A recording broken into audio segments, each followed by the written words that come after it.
keys, the fingertips that reach out to touch them, the string that begs to be bent? Or is it in the notes on a page, a foot to a pedal, the infinite space between imagination and skill?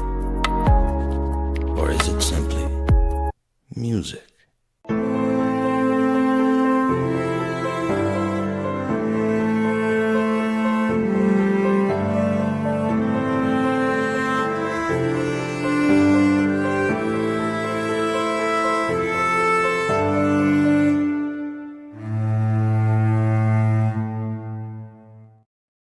Well, hello everyone, and welcome to the 13th Note Art of Mastery podcast. I am your host, Jeff Spike Wong, and today I am doing the second part of Art of Mastery, the Mastery of Refinement.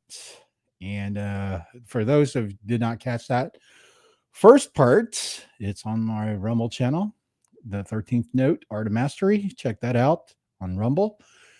And what today that I wanted to come back and cover on the part two is something that I think is a little bit more refined in the way that we're looking for ways to develop ourselves and how we go about creating the path, creating the opportunities, and finding our way. And our way, meaning the way also known as Dao.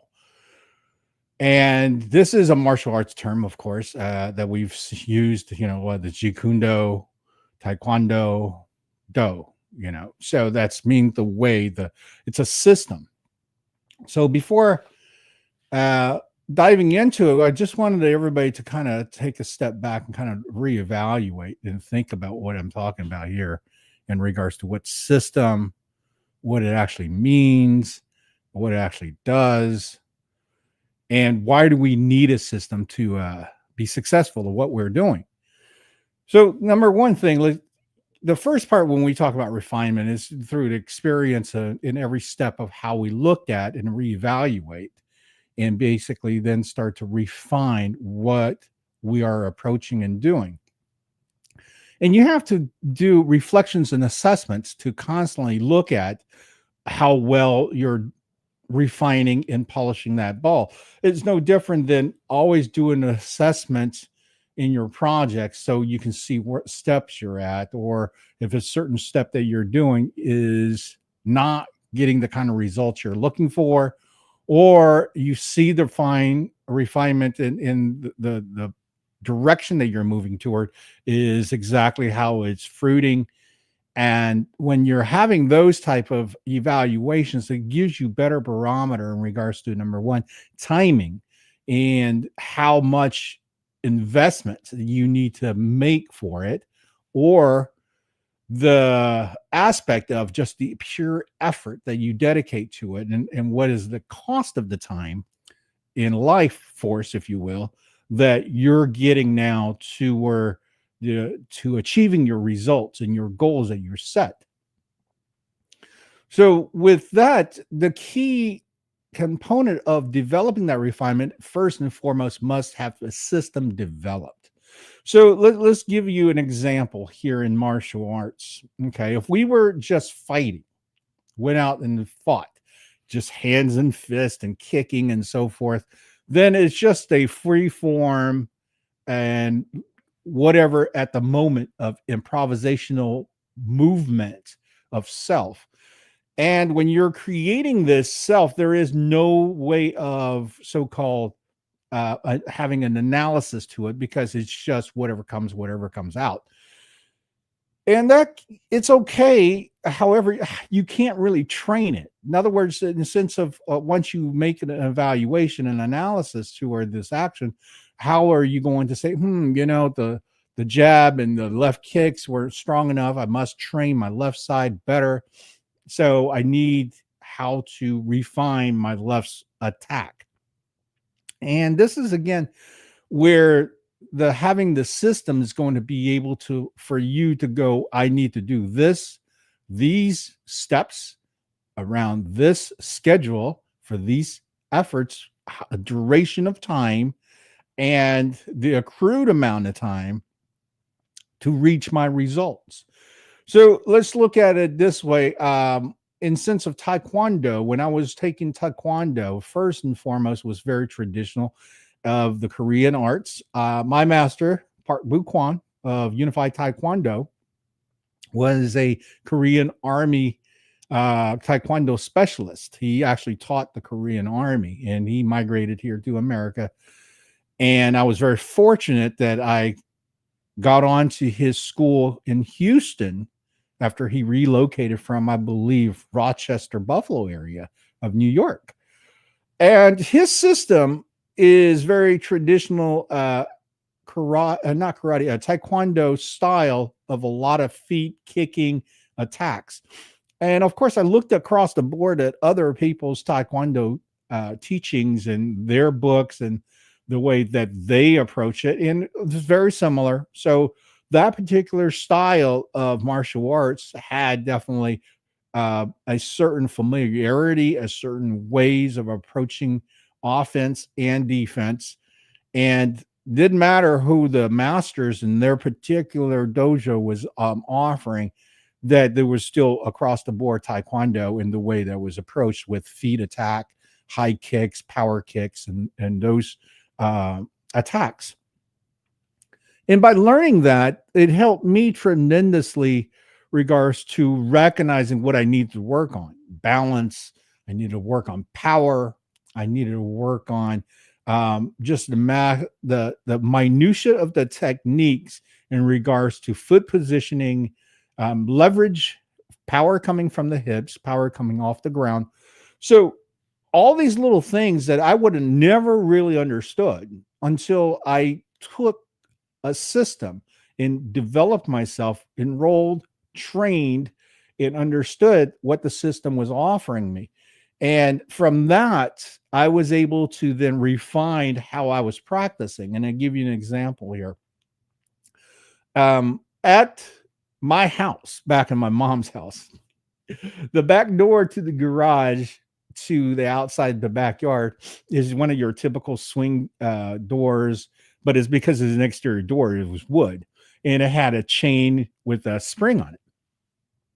And I was able to figure out that this door could take the pounding short kicks and punches, and I would swing that door open and it would come back because it reaches the extended length of the spring, and it would pull right back. And the harder I kick it or punch it, the faster the door came back at me. Okay. So now I'm practicing this. Quick reflex, short kicks, quick reflex, punch, jab, punch, jab, punch, jab, kick, punch, jab, kick. And I would do this and the door would be coming back. Of course, the more power and speed I exerted, the faster the door was coming back at me, attacking me. And believe it or not, this particular training regimen for me was fantastic because I didn't have the luxury of having friends to come and fight me in my house. I mean, sure, occasionally I had a friend over and say, yeah, I'll spar with you. And not really, put up any kind of competition because they weren't taking the course in practicing in Taekwondo. They were just coming over and to hang with me. And then poor Seth gets beat up because I'm practicing on him.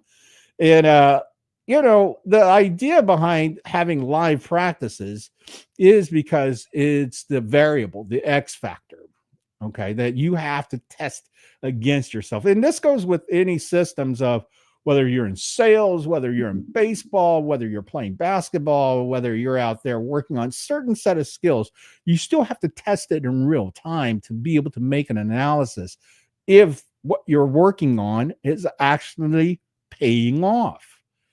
So interestingly enough, that when I go into my class and practice and spar, I got to the point where I got bored. And I've told this story before that at one point after I got belts and started going up in belt ranks, I just went, this is not what my cup of tea is.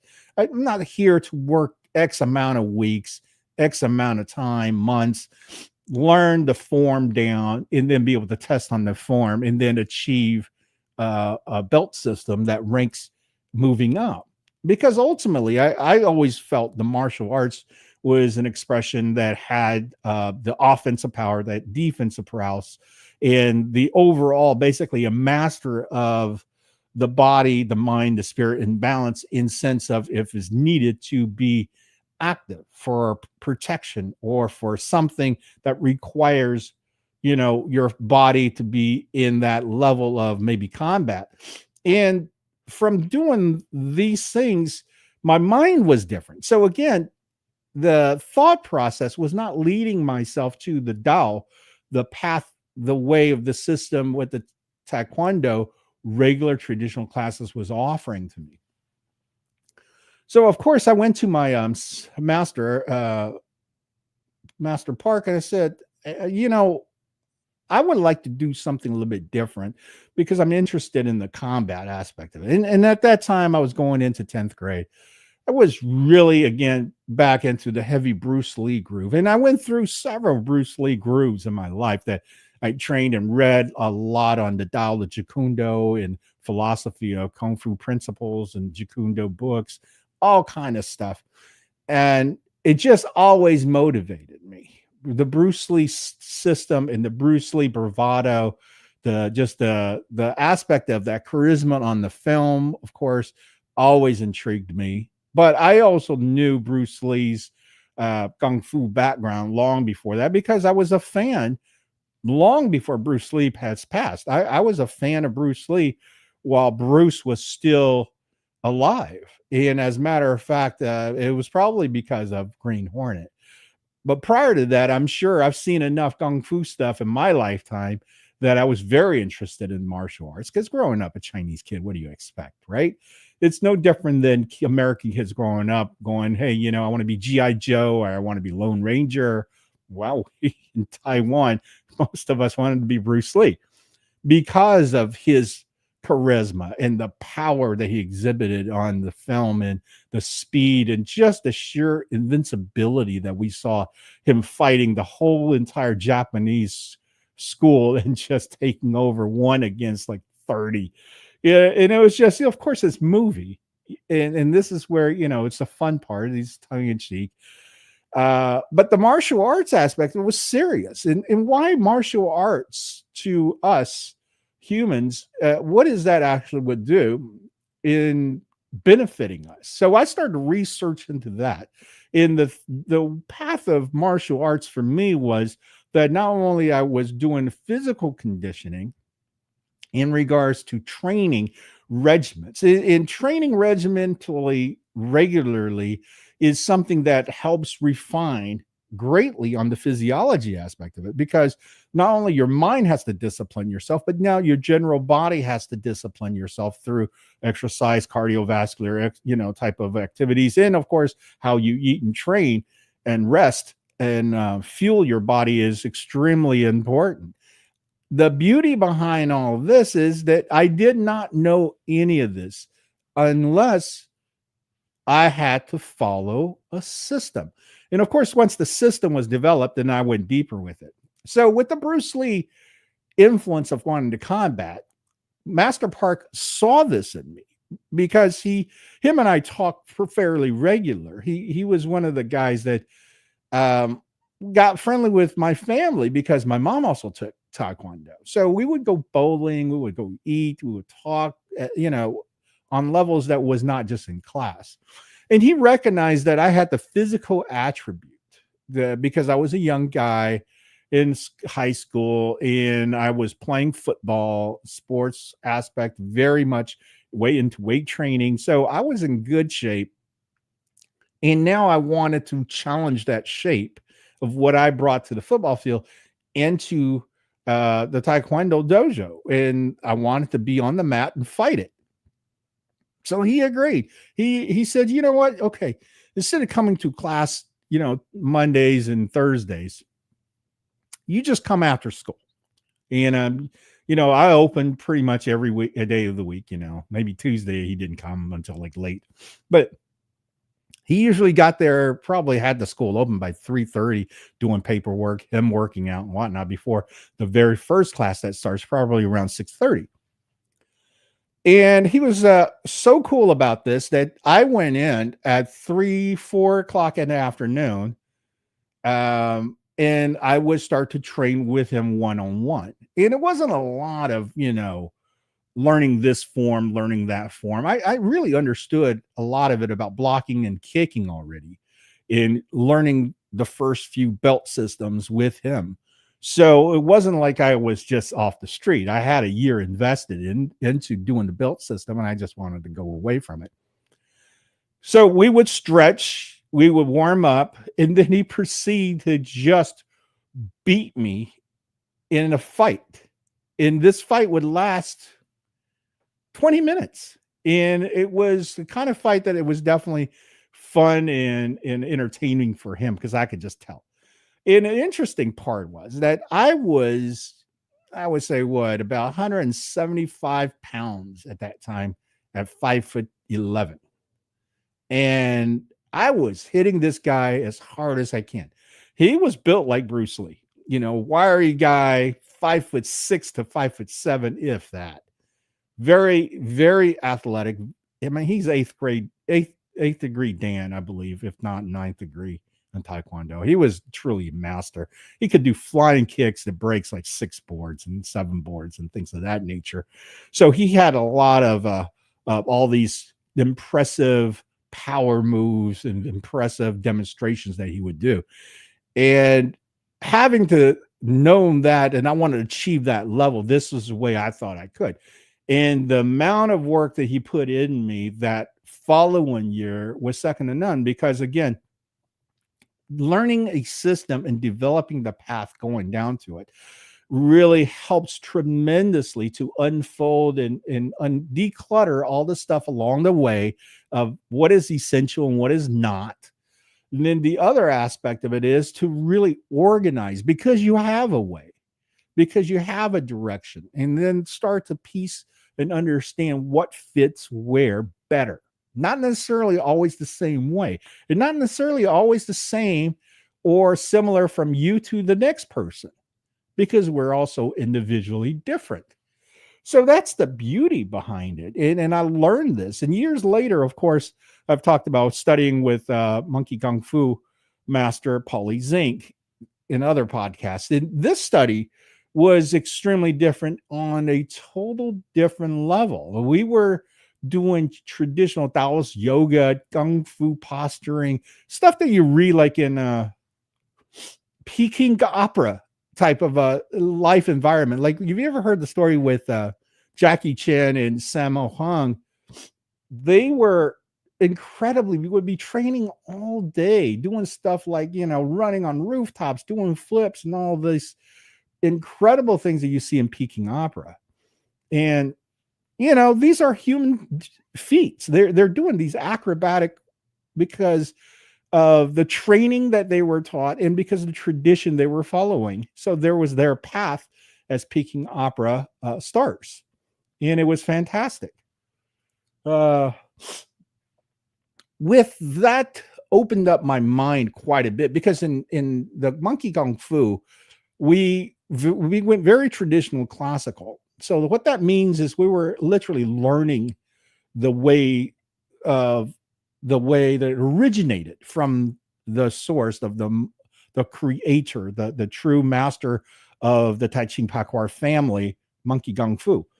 This is, no different than, let's say, a pianist learning Mozart, opposed to a pianist just banging away and playing pop music, or just playing, chord progressions. This is literally having to be disciplined and kind of really tone down and dial in yourself to create those mindsets and physical attributes to be able to do classical in sense of your training. Now, I brought this up to give you 2 different point of views of paths that I have studied. And I've done a lot of studying in path and systems, because not only I did this with martial arts, I did this with music, I did this with baseball, I did this with sales, I did this with definitely instrument manufacturing. And it's just because everything requires steps and structure for it to become better and better and better. And the key factor why you use a system is refinement of consistency. Consistency comes from repetitive. Repetition is the mother of all skills. I've heard this for decades and I follow it. And the reason why I follow it, because I see results.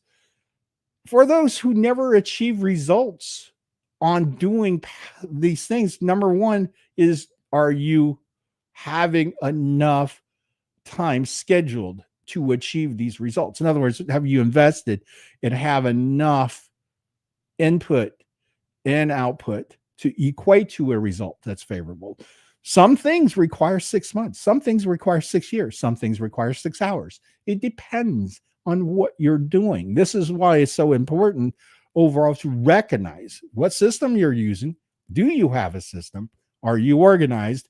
And are you able to repeat these things on a repetitive consistency? So therefore you can build consistency from it. So with all this type of information that I've gathered and refined and start to, look at what I actually can put together and bring this to the table to offer to the world, is the 365 method. Now I'm going to go into this book a little bit more. The 365 method. You see the cover right behind me. Let's go this way. The 365 method is a book that was inspired and channeled. And what I mean by channeled, I'm just going to say this really briefly because I've said it in other podcasts. Channeling is something that I got into in the mid 90s when I had the rebirth in 93. Then by 95, 96, I was deeply into research, learning, esoterics, wisdom, knowledges of mystics, all these things. And one of the things is that I got into channeling skills. Channeling skills, listen, it's not sacrilege. It is not against Christ. It is nothing like that. It's the ability to quiet self down and focus within the mind's eye, and to be able to create a opening of the path to allow information flow through you, opposed to you constantly thinking that you're the creator of thought. My channeling, you're allowing your frequency receiver, as I am the radio and the frequency are out there, to kind of refine itself and let it dial into the receiver. And from doing that, you'd be surprised on just how much information came through for me on even questions that I didn't know I wanted to ask. And this helped me tremendously during my learning spurt, my growth toward reading tarot cards. And this is something that only a few people really know, that when I first got married, money was so tight because I left my web master position in the San Fernando Valley. And I moved to a new part of Los Angeles County area. And I just had to reinvent myself to make money. Before I got hired on Rickenbacker, I had no income. I was doing some consulting, but that was a little money here and there. So I had a friend that was doing card reading for 800 Psychic Network thing. And so I got involved with that. And I was very good at it, to the point where when I wanted to leave, they said, "Oh, well, we'll give you more money. Can you just stay?" Your record of keeping people on call and making basically money was incredible. You were great at it. But I will say this, that reading for people at hour at a time, I needed to take about 20 to 30 minute break in between, because it was just so physically and mentally demanding and spiritually demanding to be focused, to be able to have quietness and stillness within myself, and yet still be conscious enough to talk to this person on the phone, on a headset, read the cards and interpret what I'm reading. And it was a fantastic learning period for me, because I've never ever thought I was going to do something like this. And I've never done anything like this, but to be able to do it for a couple of months to make some ends meet, but yet to be very good at it, it was very enlightening. And it was rewarding, because I knew that there were several people that called the network was desperate. And a lot of it was desperation to where everyday things that they just did not know how to handle. And by revealing it in the cards, it was easy for them to digest. Again, because it was a system. It was a way for them to go, oh, opposed to be out there clutching at straws and grabbing and and not knowing what they were doing. So when I decided to get involved in publishing with my wife, Kat, doing Miracles Online, of course, something triggered and say, hey, you need to make an offering in this publishing. You need to author a book as well. Okay, well, what am I going to write about? Nobody's going to want to care about, playing rock and roll music. I mean, everybody writes that book. It's the same book, basically.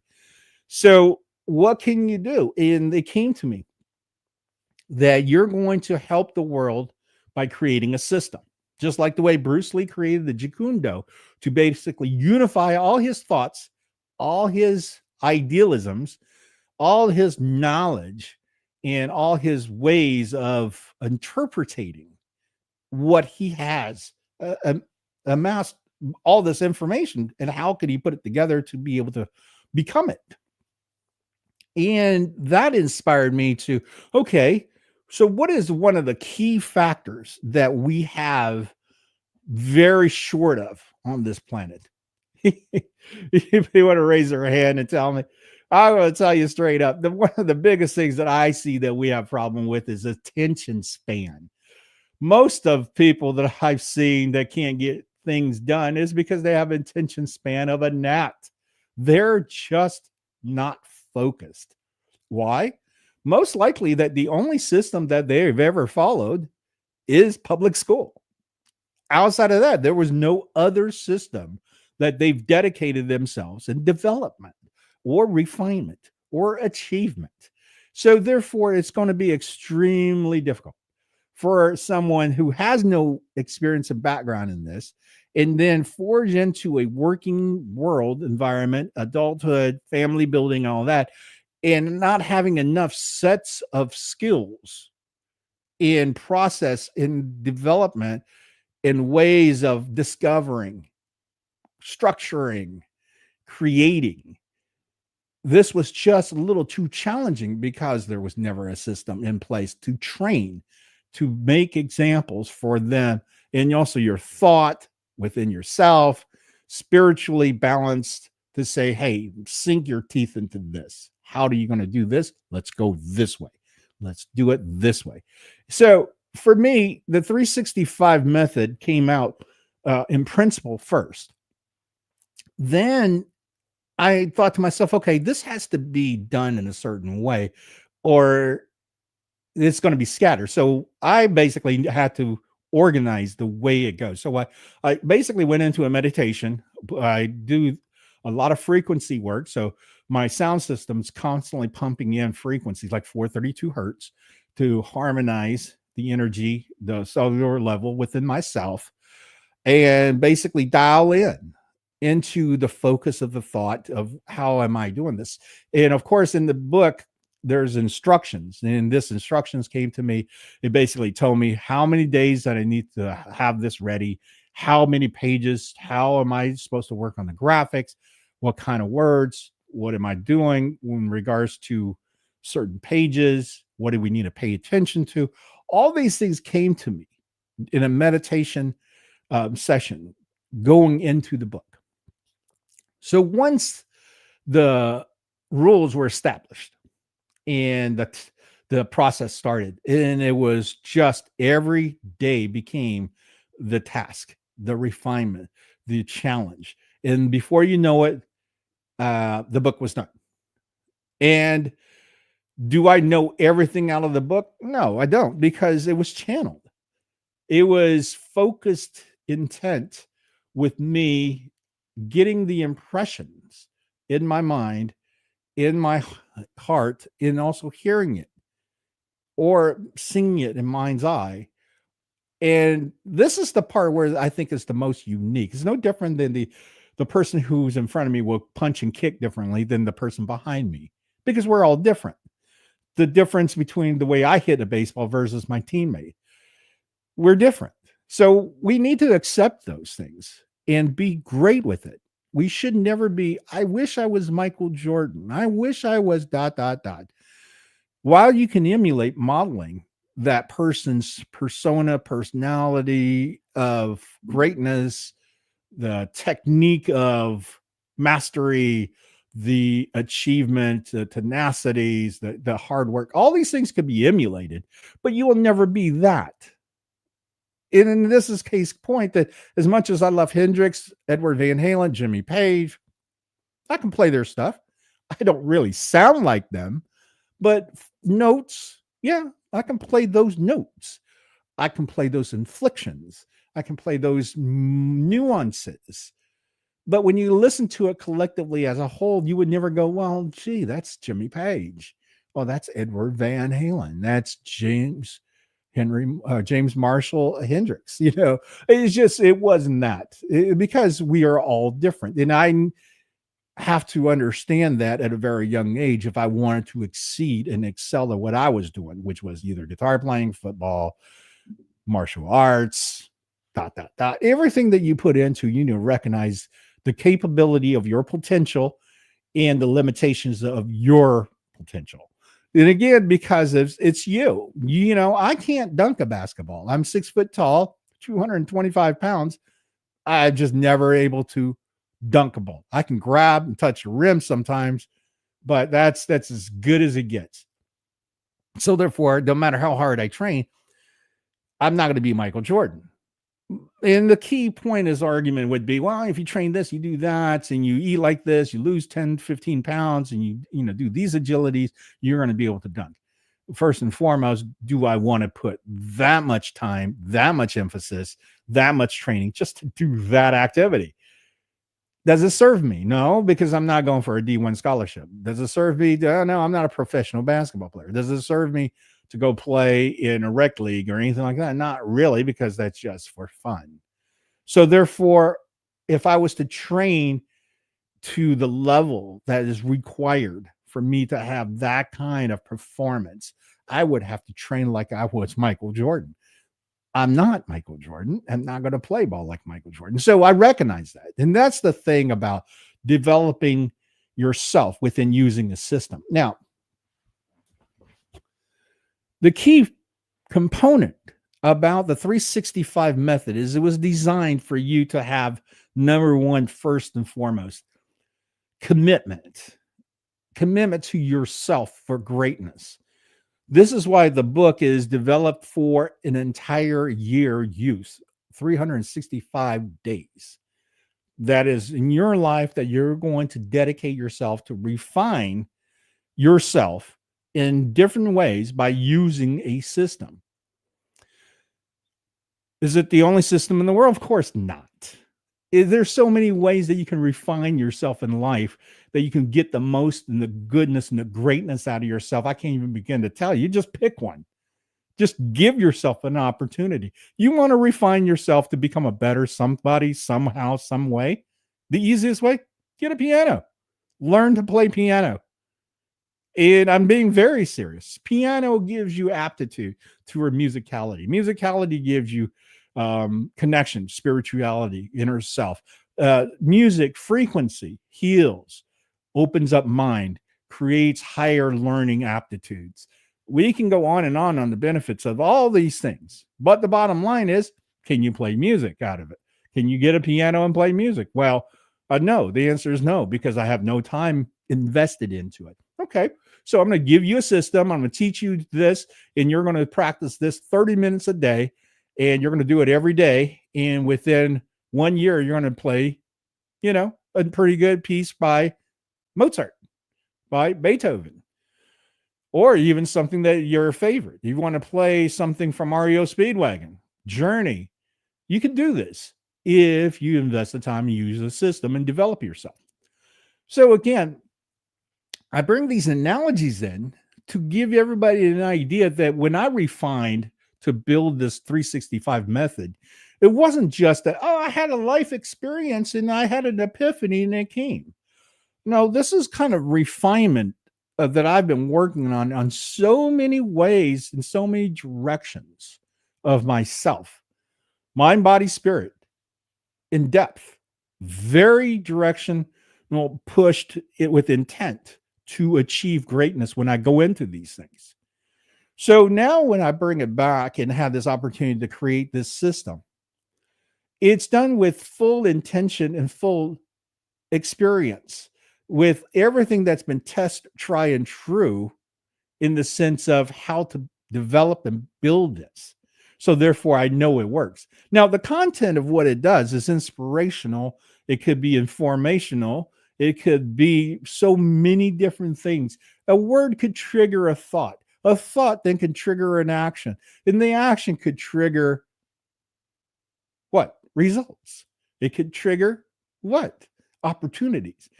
It could trigger what? Opening doors that you never thought you'd go through.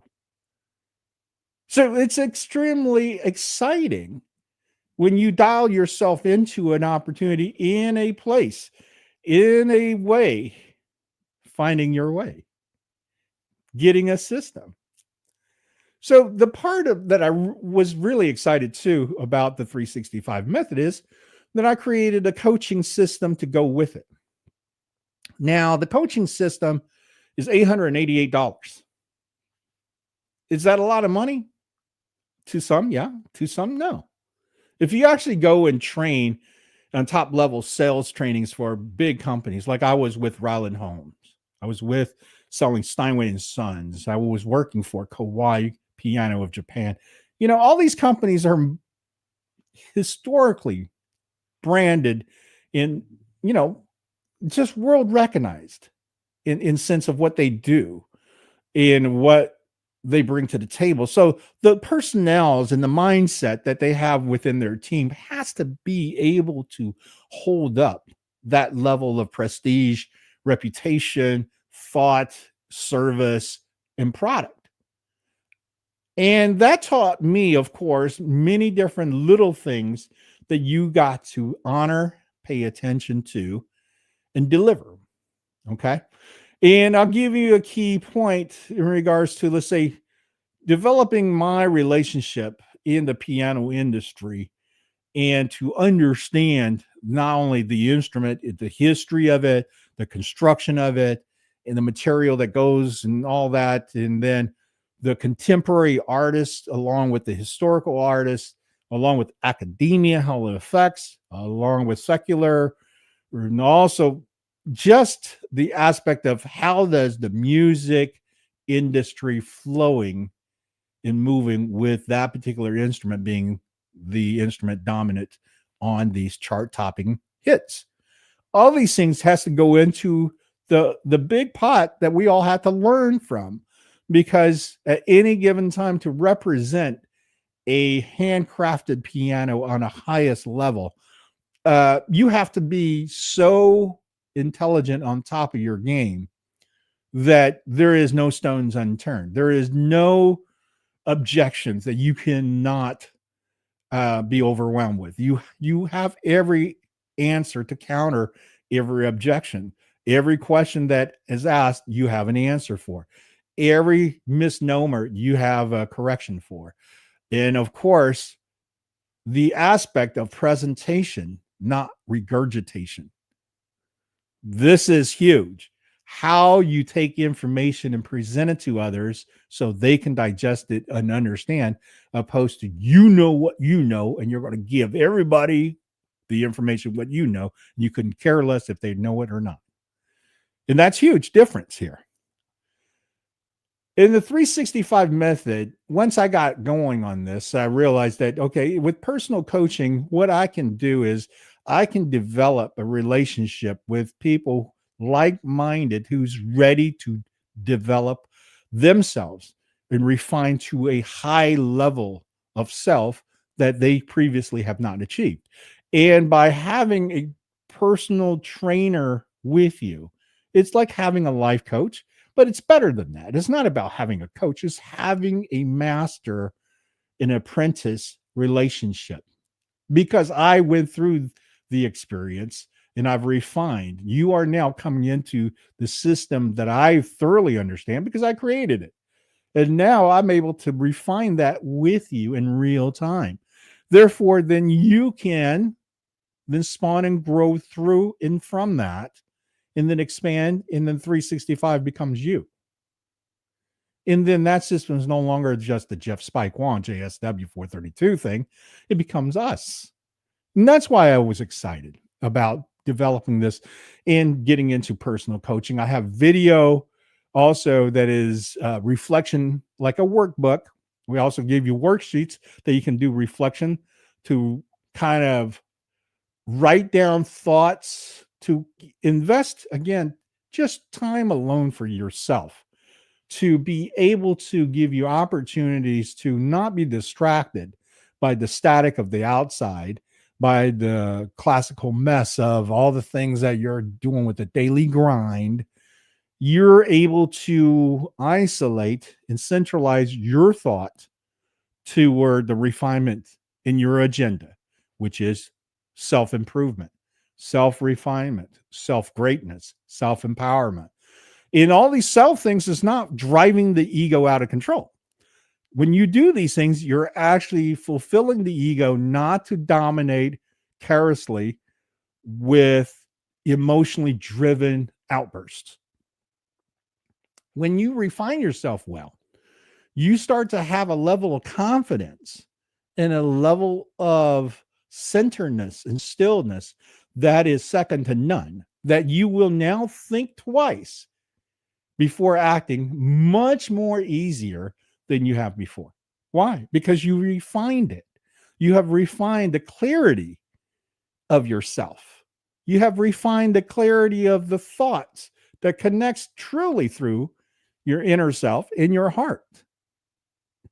So this is something that I was extremely excited, because I never even in my deepest, wildest mind thought I was going to grow up and do this. But it became what it became because of the path that I was paving to go. And ultimately, when I ended up here, I couldn't be more excited. Now, of course, to the point where, having befriended Josh Reed and having this incredible mind helping me, and he's just such a great spirit. And he brought me into a level of understanding of what can be, and maybe I should entertain the idea of using podcasts and moving into the influencer world to be able to share this system and influence the world and change and help refine. Because this is something that we're moving through in life, of all the shifts in the energy movements that we have in our current world status. We can definitely tell that there is a level of awakening since 2020 that is never seen before on this planet, at least never been documented in the history that we have learned. What we also have learned, of course, from this awakening is that the history that we've been taught is most likely created to suppress, to govern, to misdirect. And why is all that coming in those directions, the negative directions? Well, do your history research, do some reading. Mike S. King, if you look him up, he is an incredible researcher. And I would definitely recognize and recommend that his work to be read and studied, because he has dedicated his life using his system to refine and bring us the history that is not being presented to us in our formative years. He is bringing us history in articles, in artifacts, in newspapers, and historical periodicals that has been basically put away to the side and basically hidden from us. Why? Well, that is the $1 million question, isn't it? In there, of course, a lot of theories going around, a lot of things that's been talked about. So with all those things and energies and just a chaotic craziness in our cosmos, what are we doing to not fall into that trap? Fall into that crazy, just, white knuckle gripping challenges that we're facing.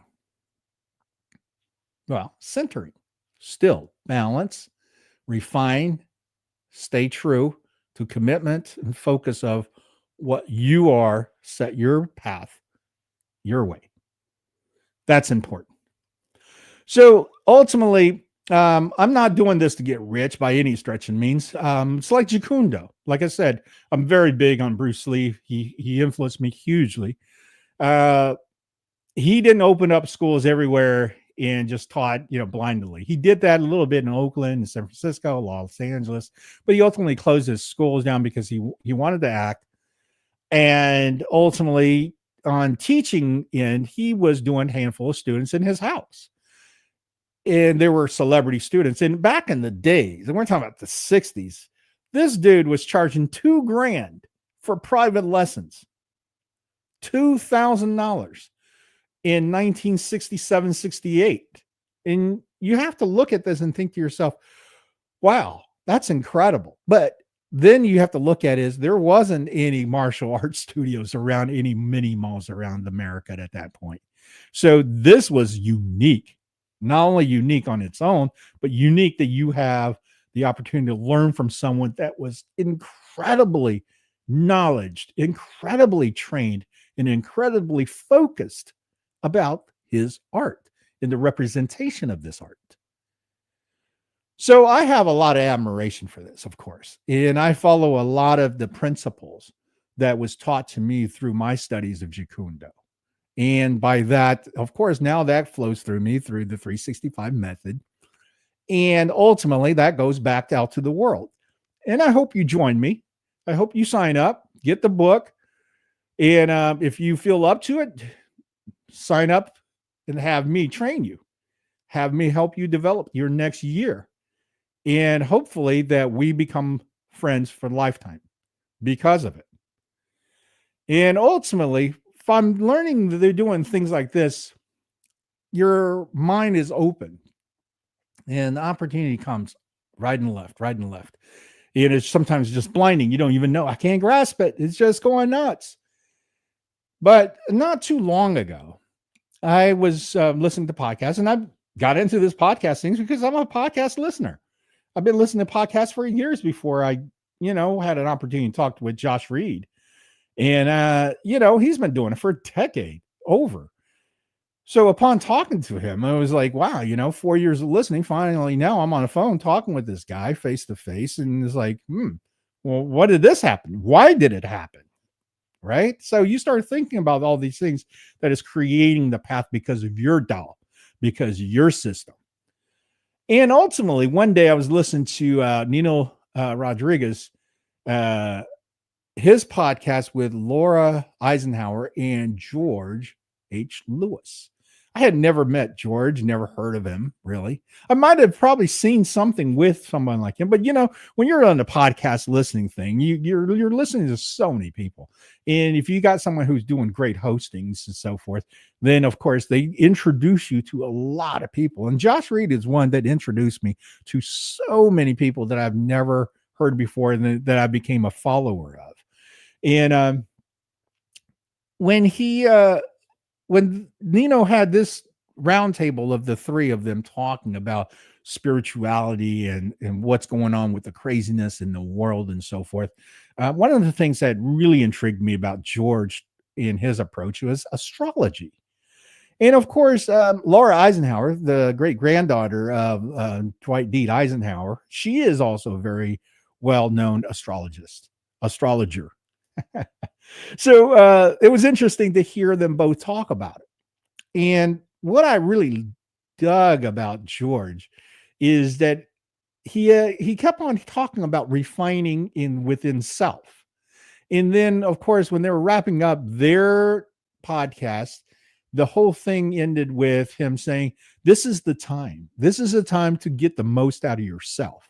This is the time about really reaching within and giving to humanity, dedicating yourself and giving back to the world and those type of things. And it was just so inspiring.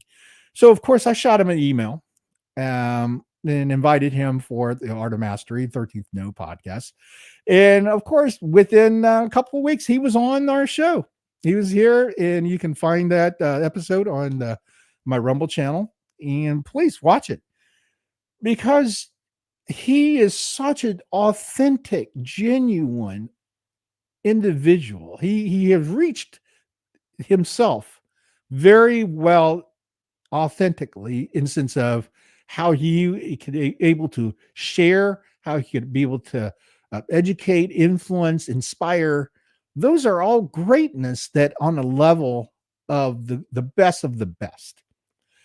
And let's just take a sidebar real quick about astrology. As a kid, of course, all of us has been somewhat somehow talked about in the realm of astrology. What sign you are, those type of things. And it's always in the books, in the movies, in the TV shows. But yet, if you don't study it, it's just one of those things that, it's like, oh, you're a Libra, my friend's an Aquarius. I think you two get along perfectly. What does that really mean? The so-called houses in perspective, whatever. What are all those things? They're so confusing to me, right? So, of course, having my conversation with George, he shed some light. He says, again, you just need to understand that these are things that it's been placed for us in the universe. And this is a way to be able to kind of chronologically see how things are aligned and how historically certain things are aligned that creates a certain history and certain things that happen to all of us in humanity. And I was like blown away in the way that he explained it to me. And it's because here's the thing that I heard about and kind of goofed around with, but really don't know. And here's someone who is able to go in depth, talk very intelligently about how it affect and what did it do when last time something major happened, these stars aligned, and how did that affect what happened afterwards. And to me, that was just absolutely fascinating.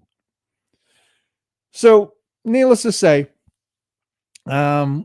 George has an academy, and if you check out his website, George Lewis's website, I'll make sure everything's out on the description with the click links and so forth, so you can all go check it out. He has classes, he has services, higher learnings, all these greatness. And I was excited to find this. But what I was even more excited is he was going to do a introduction astrology class starting in October. Sign me up. I mean, I got on the phone ASAP with that one, because this is not only from someone who's good at it, he was great at it. Here's someone who is authentic self, that is so tuned and refined and dialed in that I could learn from this type of greatness. And this system is going to be another system that I can use, I can develop, that has history, that has a lot of depth, that I can constantly refine and learn and grow from, that I can use and be able to help rest of us. The more that we have, the better it becomes. And this is all across the board on different type of things. Astrology, of course, some people look at it and have voiced this to me. It's like, you don't need astrology. Well, nobody needs anything. You don't need that Diet Coke. I mean, come on, man. So I don't need astrology. I want to learn about astrology. Why? Because it's this great big mystery box that's been sitting on our planet for Lord knows how long. And pharaohs had, magicians and astrologers and kings and queens. And how come all these royalties and so-called historical figures all talk about having these astrologers and only knows when to plant crops and when to lead the people to war and all this? And yet by the time we're here on this planet, hey, let's make it a joke. Let's just make it into TV and movies, and let's not take it serious. Let's not really understand this system, even though it's all around this planet and it's a universal language, so to speak, like music, like, things that all of us have some kind of innate relationship to, but yet we're not taught about it. Why? You have to ask that question. I ask that question. What are they hiding here? What am I missing out by not knowing astrology? Despite it being around our planet for thousands of years, in culture after culture, in every corner of this place, um, it affects us to multiple degrees from what I'm starting to learn. So it was, to me, a no-brainer decision to refine myself on George Lewis's astrology class. So here's what I propose the challenge to all of you. I am going to attend, I'm going to attend this class. It starts October 13th. And it's a 7-week course. So it's dedication. I want to network and build a group. Okay.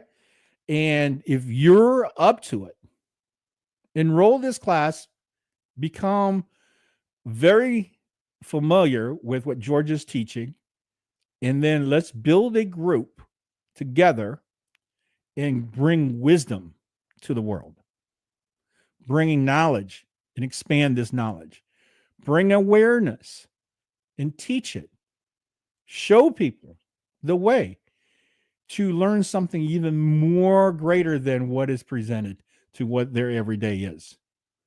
To me, we have a lot of, I think the best way to put it is uninspired activities. And what does that mean? Uninspired activities is spectators being inactive, non-participant, but speculate and spectate, watching sports. Okay. And, I was that too. So it's not like I'm just, oh, you do this, you're terrible. No, it's not like that. Is that we have certain things that we send our passion, our desires, our heart, our effort, and energy for. And for a lot of guys, sports. But the funny thing is that we love sports as kids. We play this as kids growing up, and sometimes going all the way through high school playing sports, and then going out of high school, and some of the lucky ones get to go play college, and then the super lucky ones become pro. And that's all good and fun, and that's all good for just that. But what happens if you don't do any of this? You played sports. I was in Little League and I stopped playing around 13. Okay. But now you've been watching Major League Baseball since you were 9, and you still spend umpteen amount of hours when you're not engaging at work or family, that you're sitting in front of the box and studying baseball from Major League. Is that bad? Well, that's really up to your own thought, isn't it? When you finally finish your term here on the planet, what are you going to say? Oh, I watched 26 seasons of the Houston Astros, every game on television. It was fantastic. I saw every no-hitter during that period, and I saw many home runs that was grand slams. I saw this incredible throw from a right fielder. And see, you saw this, you didn't do any of it. Spectator. I've realized that as I got out of that mode, because I realized that I was doing that. But the interesting thing is I was doing sports at the same time. So even though I stopped playing high school football, I didn't stop playing sports. I wasn't, let's say, away from activities. I was basketball, a lot of basketball for like 35 years, going out there full court, half court, weekly, playing basketball. I got to the point where I did my 10,000 hours in basketball. So my refinement in basketball became pretty darn good as my guitar playing. You know what I mean? The jump shot, the drop steps, all this great stuff that you see on TV. I put enough hours into it. I became good at it. So the aspect of watching NBA and enjoying that and then playing basketball. I didn't feel bad about it. It was like I was a couch potato and I was a Monday morning quarterback. But I soon realized that, man, I'm spending a lot of time on this box entertaining myself with other people's agendas. And why am I taking it so personally when we lose or we don't win the championship? It's not even my deal. I don't get a check for any of this. So I had a lot of reevaluation as I got more up there in age in regards to how much time do I have left and what do I want out of life. Today, I enjoy sports. I don't watch it anymore in sense of sitting down, chicken wings, whatever it may be, and watch a whole entire game for 3 hours. Just no, I'm not doing that. I mean, let's say this. I play baseball, love baseball. There's a 10-minute so-called highlights of yesterday's Astros game. Yeah, I'll take 10 minutes. But I'm telling you what, while I'm watching that 10 minutes, I'm training. I'm lifting weights. I'm doing my rubber band work. I'm swinging a baseball bat.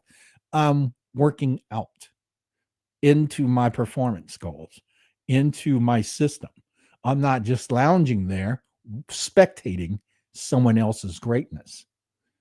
So I bring all this up in hope that I can inspire you out there to be thinking away from the norm of every day doing things aimlessly and not developing any type of results that desired from the heart or excite you with passion. If you don't have those things, I recommend for you to take the challenge of the 365 method to get better. I invite you to take the challenge of taking George Lewis's astrology course to study and understand a planetary astrology history and the ins and whys, hows behind astrology as a system. Because all these things is going to do, everything that I've talked about, it's going to help you tremendously in bringing focus and dialing something in and finding the path of your Tao, your way. And hopefully that by the certain marker, I don't even want to say end, because I'm going to tell you why. Once you get involved in something this great and you're refining, you realize that there's not enough lifetime to complete this. Like my guitar friends and I often said, we could be great at guitar playing because we achieved that. To master guitar playing, there's not enough lifetime, because every day that we think we're great at something, there's always somebody else better. Every time we think we're great playing something, there's always something we can't play. And by understanding and humbling ourselves to that degree, we recognize that this is a long dedication, a lifetime thrill that we are chasing and obtaining. So for all of us in where we're going today and moving forward, the world has changed. The world is a different place if you really look at how the world operates. And pretty soon, everything that we known what was is not going to be what is.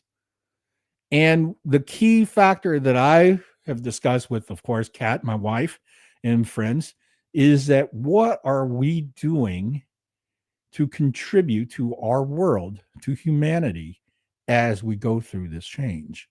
And one of the things that's going to be huge in demand is going to be education of the higher learning in the inner works of self.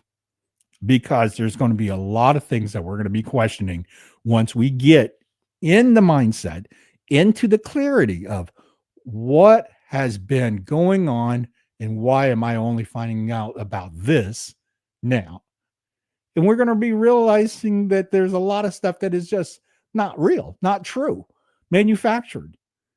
And then there's a lot of things that we just went, oh my God, that was horrible. It's like, what? That was a lie? There's going to be a lot of things that's going to come out there that's going to go, what? That was illegal? So when all these things start to popcorn and this is a term that I learned a long time ago, when things popcorn. When you learn something, it may not just come to you right away. You start having little epiphanies. And then pretty soon, one leads to another, leads to another. And that's the popcorn effect.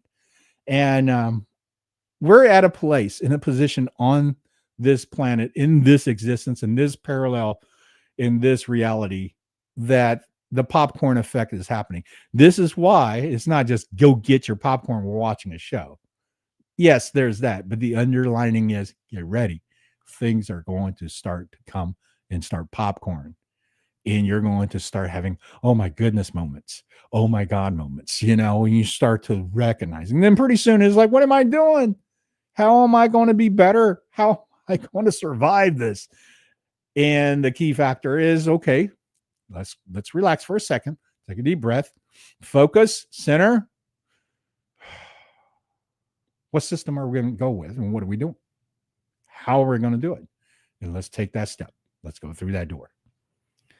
I hope you've been inspired. I hope this episode have you thinking deeper about what you do. And art of mastery is a lifetime task or experience. And I'm so proud and so thankful that the 13th note is in my life. How the 13th note, from an inception of a thought to becoming an award-winning film, to developing a podcast, to developing a system that became the book and the teaching of the 365 method. I am grateful and thankful forever and always to be the creator of this and being part of this, and hopefully to influence and inspire many of you to move forward with it.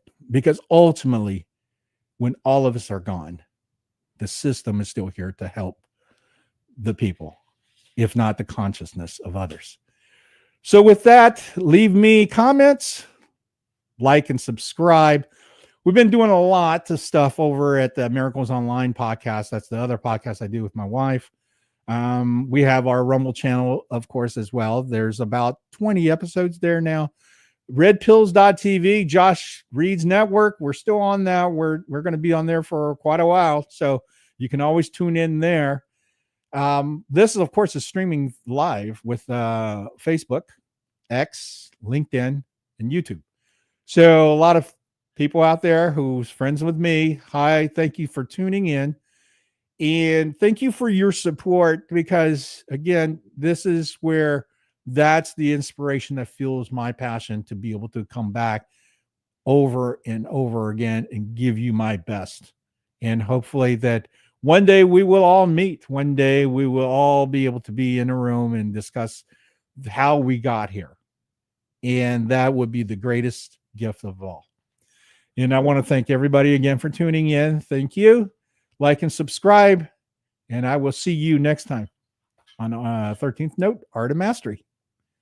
And I will see you by saying goodbye.